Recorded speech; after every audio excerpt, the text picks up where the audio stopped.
Friends, నేను చేసుకున్న బ్రహ్మముహూర్త దీపం ఇది.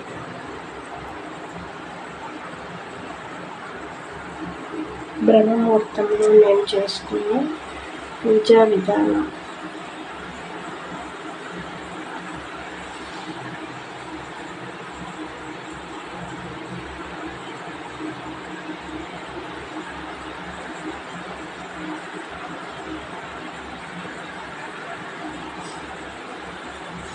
ఈ బ్రహ్మముహూర్తంలో దీపం నేను పెట్టుకుంటాను.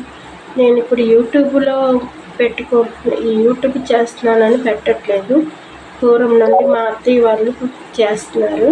అలాగే నేను కూడా ఇప్పుడు ఈ బ్రహ్మముహూర్త దీపం మాకు వాజిబ్గా వస్తుంది. అంతేకాదు, మాకు లక్షవార పూజలు కూడా అప్పుడు మేము 2 గంటలకే లేచి అమ్మవారిని ఆహ్వానిస్తాము. ఆ పూజలు కూడా మాకున్నాయి. అంతే. ఇది మేము పూర్వం నుండి మా అత్తగారు చేస్తున్నారు.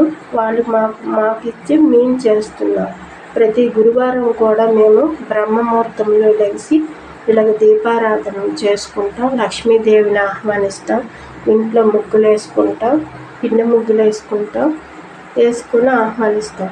పలకల లక్షవారాలు వస్తాయి కదా, అదే మాఘశిర లక్షవారాలు. అప్పుడు మాకు మరీ పెద్ద పూజ. ఎందుకంటే అప్పుడు మేము ఉదయాన్నే 2కి లెగాలి. అప్పుడు 2కి లెగిసి అమ్మవారికి ఆహ్వానించి గొబ్బమ్మలు పెట్టి అమ్మవారికి ఆహ్వానిస్తాం మేము. ఎందుకంటే మేము ఒరిస్సా పూరీలో ఉండేవాళ్ళం కాబట్టి మాకంతా ఒరియా వాళ్ళ పూజలో ఎక్కువ చేస్తుంటుంటాం. ఫ్రెండ్స్, ఈ వీడియో మీకు నచ్చుంటే మీరు షేర్ చేయండి, కామెంట్ చేయండి. ఇది 10 మందికి చేరాలని నేను ప్రతి ఒక్క మంత్రము శక్తిమైన మంత్రాలు ఇస్తున్నాను. ఆ మంత్రాలు ఎవరూ చూడట్లేదు, కానీ నేను ఇస్తున్నాను. మీరు చూడండి. తప్పకుండా 10 మందికి షేర్ చేయమని కోరుకుంటున్నాను. లైక్ కూడా చేయండి ఫ్రెండ్స్. శ్రీమాతే నమః. శ్రీమాతే నమః. ఈరోజు నేను మార్నింగ్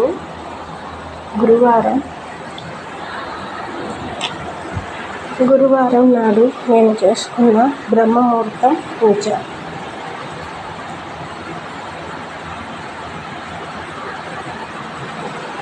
నేను గురువారం నాడు బ్రహ్మముహూర్తం చేసుకుంటాను. బ్రహ్మముహూర్తంలో లేచి దీపారాధన చేసుకుంటాను కంపల్సరిగా. ఇది మా పూర్వం మా అత్తయ్య గారి దగ్గర నుండి వచ్చిన ప్రాజెక్టు.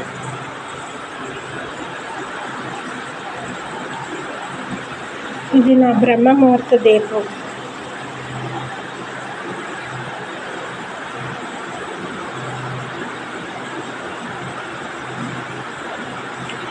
నారాయణ మంత్రం, శ్రీమన్నారాయణ భజనం. నారాయణ మంత్రం, శ్రీమన్నారాయణ భజనం. శ్రీమన్నారాయణ భజనం. నారాయణ